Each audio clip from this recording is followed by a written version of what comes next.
बच्चों, मैं ममता जैन व्याख्यात अर्थशास्त्र इकोनॉमिक्स क्लास में आपका स्वागत करती हूँ। व्यष्टि अर्थशास्त्र का दूसरे पार्ट के 2 वीडियो अपन देख चुके हैं। आज तीसरे भाग के अंदर अपन देखेंगे सीमांत उपयोगिता हास नियम। बच्चों, मैंने आपको पिछली वीडियो में बताया था कि कुल उपयोगिता और सीमांत उपयोगिता क्या है। सीमांत उपयोगिता के ऊपर ही हमारा सीमांत उपयोगिता हास नियम चलता है। देखिए, सबसे पहले मैं आपको इसकी परिभाषा बताऊंगी। परिभाषा क्या है? यदि हम किसी वस्तु का अतिरिक्त उपभोग करते हैं तो इसकी सीमांत उपयोगिता क्या होती है? कम होती जाती है। इसे ही सीमांत उपयोगिता हास नियम कहते हैं। जैसे हमने देखा था कि कोई एक वस्तु x है और ये उसकी सीमांत उपयोगिता है। तो सीमांत उपयोगिता समझने के पहले हमें उसकी कुल उपयोगिता, क्योंकि सीमांत उपयोगिता हमें पता है कि कुल उपयोगिता के बिना नहीं निकल सकती है। तो जैसे हमने वस्तु की 0 इकाई यूज करी, 1 इकाई यूज करी, 2, 3, 4, 5 और 6, जैसे जैसे हम इसकी इकाई बढ़ाते जाते हैं तो हमने देखा था कि कुल उपयोगिता इसकी बढ़ती जाती है। 10, 16, 20, 22 और वापस 20। यानी हमने देखा था पहले वाली वीडियो में कि जब वस्तु की अतिरिक्त इकाई का उपभोग करते हैं तो इसकी कुल उपयोगिता बढ़ती है, लेकिन कैसे बढ़ती है? घटती हुई दर से बढ़ती है। अब इसके आधार पर अपन ने सीमांत उपयोगिता निकाली थी कि सीमांत उपयोगिता क्या होती है? Delta TU upon delta Q, मतलब कुल उपयोगिता में परिवर्तन के अंदर हम वस्तु की इकाई के परिवर्तन का भाग देते हैं। तो हमने देखा था कि जब कुल उपयोगिता 0 है तो सीमांत उपयोगिता भी 0 होगी, लेकिन जब ये 0 से 10 हुआ तो 10 में से 0 गया तो 10, 16 में से 10 गए तो 6, 20 में से 16 गए तो 4, 22 में से 20 गए तो 2, 22 में से 22 गए तो 0 और ये हो गया -2। अर्थात हमने क्या देखा कि वस्तु की इकाई यानी एक अतिरिक्त इकाई के उपभोग से उसकी सीमांत उपयोगिता कम होती गई, फिर 0 हो गई और फिर ऋणात्मक हो गई। इसे ही सीमांत उपयोगिता हास नियम कहते हैं। आया समझ में? अब हम देखेंगे कि सीमांत उपयोगिता हास नियम की मान्यता है। बच्चों, पहले दिन से मैंने कहा था कि अर्थशास्त्र का कोई भी नियम यदि हम पढ़ते हैं तो उसकी मान्यताओं के बिना हम उसको नहीं पढ़ सकते। तो किसी भी नियम की प्रथम मान्यता क्या है? उपभोक्ता विवेकशील है। आर्थिक विश्लेषण की जब हम बात करते हैं तो हम उपभोक्ता को विवेकशील मानेंगे। विवेकशील का मतलब वो इतना विवेकी है कि उसे पता है कि उसके पास जितनी आय है उसमें वो अपनी अधिकतम संतुष्टि करेगा, वो अपने पैसों को इस तरह से खर्च करेगा कि उसको अधिक से अधिक फायदा हो। तो यदि हम इसकी मान्यताओं की बात करते हैं तो मान्यताओं में पहली मान्यता क्या है? उपभोक्ता विवेकशील है। दूसरा, वस्तु की उपयोगिता को मापा जा सकता है। और किस में मापा जा सकता है? यूटिल्स में। और उसको किस में मापते हैं? मुद्रा में। तीसरी बात होती है कि मुद्रा की सीमांत उपयोगिता स्थिर होती है। उपभोक्ता की रुचि, फैशन आदि भी स्थिर होते हैं। उपभोक्ता विवेकशील है।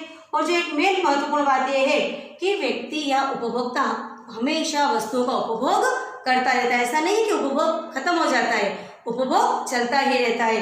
तो ये तो हो गई बच्चों सीमांत उपयोगिता हास नियम की मान्यताएं। परिभाषा देखी, मान्यताएं देखी। अब हम देखेंगे कि ये नियम लागू क्यों होता है। सीमांत उपयोगिता हास नियम लागू होने के 2 कारण है। नंबर पहला कारण क्या है कि वस्तु, जो कोई व्यक्ति है वो निरंतर वस्तुओं का उपभोग करता है, लेकिन एक सीमा तक कि वो किसी वस्तु का उपभोग कर सकता है। जैसे आपको भूख लगी है, आपने 1 रोटी खाई, आपको अच्छा लगेगा, 2 खाई अच्छा लगेगा, 3 खाई थोड़ा कम अच्छा लगेगा, लेकिन 4, 5, 6 रोटी तक तो आपको वॉमिट भी हो सकती है।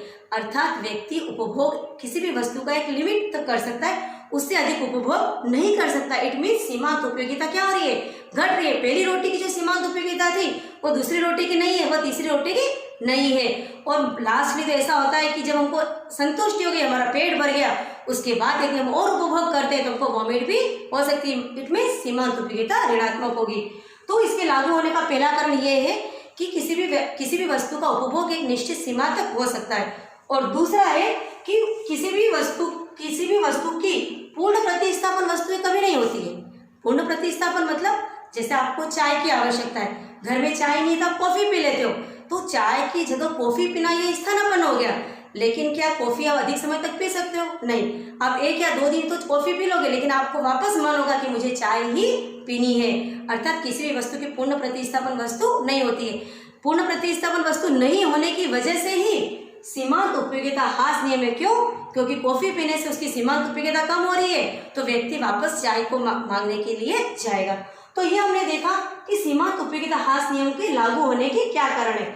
और एक बात और आती है कि इसका महत्व क्या है। सीमांत उपयोगिता हास नियम का महत्व कई सारे हैं, जिसके अंदर हम धीरे धीरे एक एक को देखेंगे। पहला महत्व है कि मांग का नियम और सम सीमांत उपयोगिता नियम का आधार है। मांग का नियम बच्चों आपको पता होगा। मांग का नियम क्या है? जब किसी वस्तु की कीमत बढ़ती है तो उसकी मांग कम हो जाती है। अब ये भी तो सीमांत उपयोगिता नियम से है, क्योंकि हमने उपभोक्ता को क्या माना है? विवेकशील माना है, अर्थात उसे पता है कि उसके पास इतना पैसा है, यदि उसकी कीमत बढ़ती है तो वो उस वस्तु को नहीं खरीदेगा और इससे मांग कम हो जाएगी। तो हमारा जो मांग का नियम है वो सीमांत उपयोगिता ह्रास नियम से ही समझा जा सकता है। दूसरा सम सीमांत उपयोगिता नियम, जो मैं इसके 4th भाग में आपको समझाने वाली हूँ कि जो सम सीमांत उपयोगिता का नियम है वह भी हम सीमांत उपयोगिता ह्रास नियम से ही समझ सकते हैं। और सीमांत उपयोगिता ह्रास नियम को हम गुसेल का प्रथम नियम कहेंगे, तो सम सीमांत उपयोगिता नियम को हम गुसेल का द्वितीय नियम कहेंगे। क्यों? क्योंकि सीमांत उपयोगिता ह्रास का नियम गुसेल ने दिया था और मार्शल ने इसकी व्याख्या की थी। तो हम बात कर रहे थे इसकी कि मांग का नियम और सम सीमांत उपयोगिता नियम का आधार है। नंबर 2 सार्वजनिक वित्त का आधार। बच्चों सार्वजनिक वित्त का मतलब होता है, अभी तो हम आगे बहुत कुछ पढ़ेंगे इसके बारे में मैक्रो इकोनॉमिक्स में, लेकिन अभी मैं तुमको ये बता देती हूँ कि जो सरकार टैक्स किस आधार पर लगाती है। सरकार अमीरों पर अधिक टैक्स और गरीबों पर कम टैक्स लगाती है। कैसे? क्योंकि अमीरों के लिए मुद्रा की सीमांत उपयोगिता कम है तो इनके ऊपर टैक्स अधिक लगेंगे, और गरीबों के लिए मुद्रा की सीमांत उपयोगिता अधिक है तो उनके ऊपर टैक्स कम लगेंगे। इसको आगे हम कर वाले चैप्टर के अंदर विस्तृत पढ़ेंगे। और तीसरा बात है जो मेन इंपॉर्टेंट, जिसके ऊपर 2 नंबर का क्वेश्चन बनता है, वो है हीरा पानी विरोधाभास। आपने हीरे को देखा है, हीरा, और आपको दूसरी बात करते हैं पानी। हीरा कितना महंगा होता है और पानी बहुत सस्ता होता है। क्यों? जबकि हीरे की इतनी उपयोगिता है क्या? नहीं, पानी बहुत अधिक उपयोगी है, लेकिन हीरे की सीमांत उपयोगिता अधिक है। कैसे? क्योंकि हीरे की अतिरिक्त इकाई खरीदने के लिए हमें अधिक मुद्रा की आवश्यकता है, जबकि पानी की एक अतिरिक्त इकाई खरीदने के लिए हमें इतने पैसों की आवश्यकता नहीं है।